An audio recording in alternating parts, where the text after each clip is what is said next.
O que Jesus revelou sobre o consumo de carne de porco vai te chocar. Durante séculos, cristãos e estudiosos se perguntam: Jesus realmente proibiu o consumo de carne de porco? Há uma verdade escondida nas Escrituras. E hoje você vai descobrir o que quase ninguém te contou. A proibição de comer carne de porco está registrada na lei de Moisés no Antigo Testamento.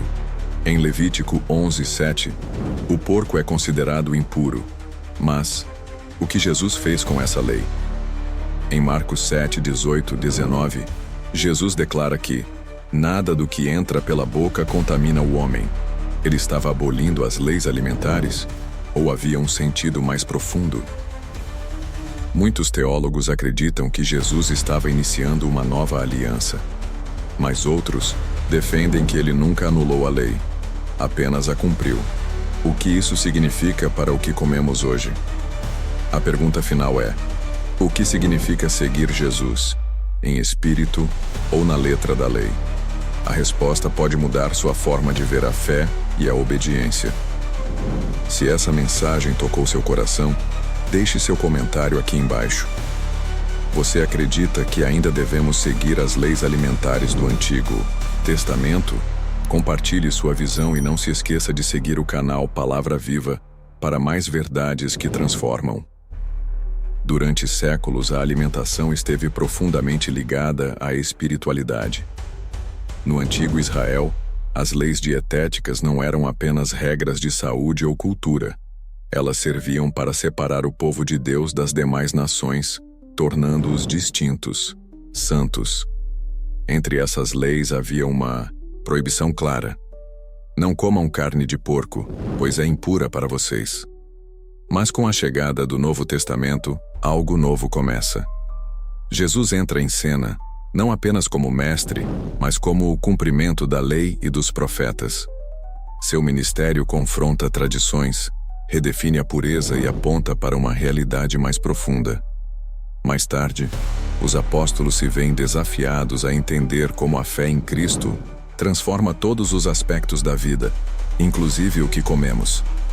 Neste vídeo, vamos percorrer essa jornada, desde a lei de Moisés até as palavras de Jesus, da visão de Pedro até as cartas de Paulo, em busca da verdade bíblica sobre o consumo de carne de porco.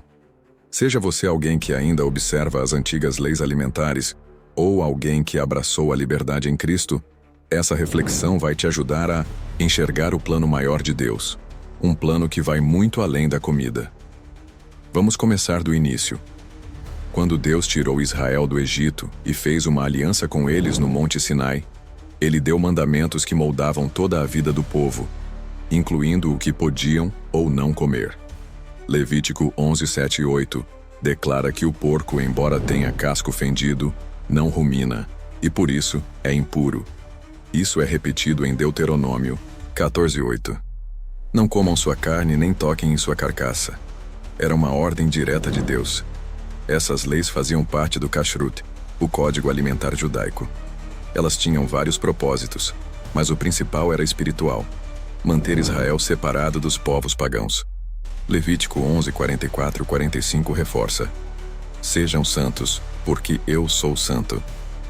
A palavra santo vem do hebraico kadosh, que significa separado. Seguir essas leis tornava Israel visivelmente diferente de seus vizinhos. Há também uma razão cultural e espiritual. Muitos dos animais considerados impuros eram usados em rituais pagãos. Por exemplo, os porcos eram comuns nos sacrifícios de religiões cananeias. Evitar sua carne ajudava a manter Israel longe da idolatria. Alguns estudiosos ainda apontam que essas leis traziam benefícios práticos de saúde, já que porcos são onívoros e se alimentam de restos e carniça. Mas mesmo que houvesse benefícios físicos, o foco principal era espiritual: formar um povo santo para Deus. Mas essa era uma aliança permanente? Ou temporária, apontando para algo maior?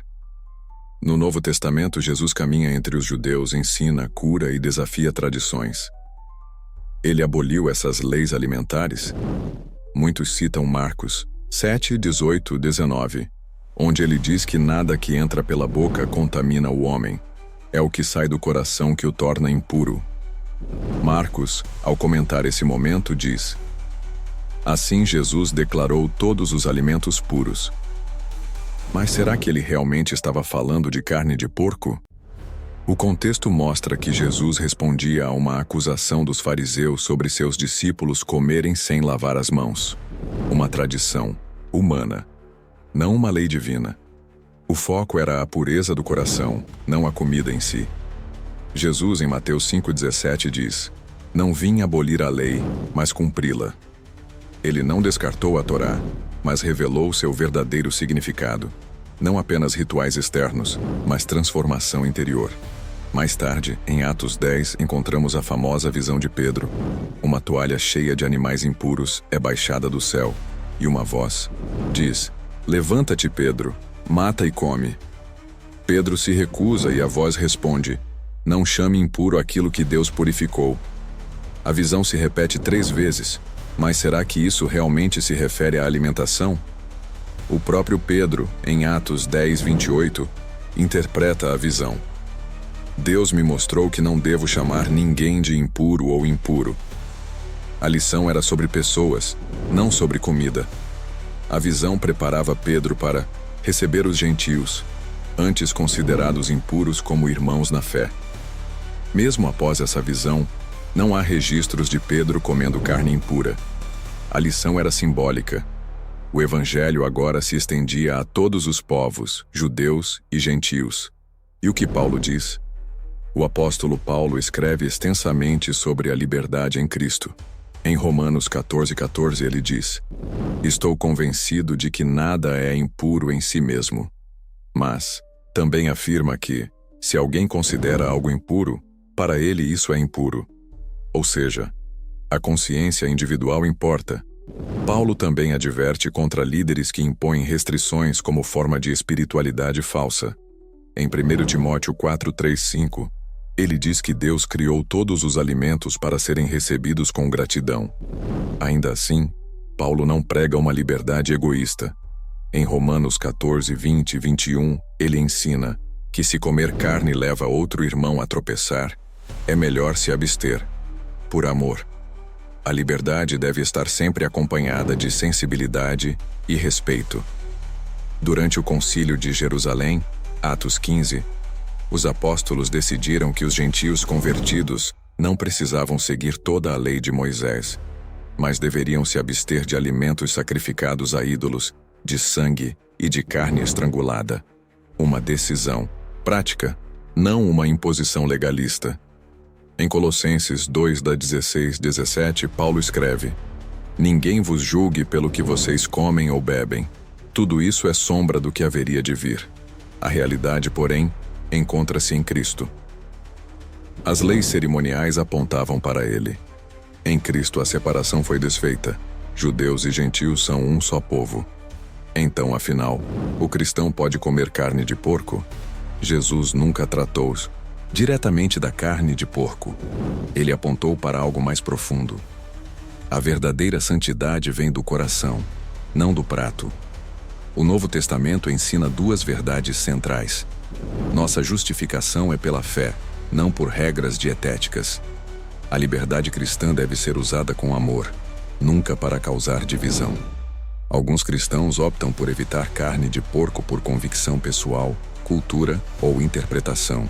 Outros a consomem com consciência limpa. Ambas as posturas são válidas, desde que feitas com fé e gratidão. Paulo conclui em 1 Coríntios 10:31: quer comais, quer bebais, ou façais qualquer outra coisa, façam tudo para a glória de Deus. No fim, não se trata da carne de porco. Trata-se do coração. Trata-se de honrar a Deus em cada escolha.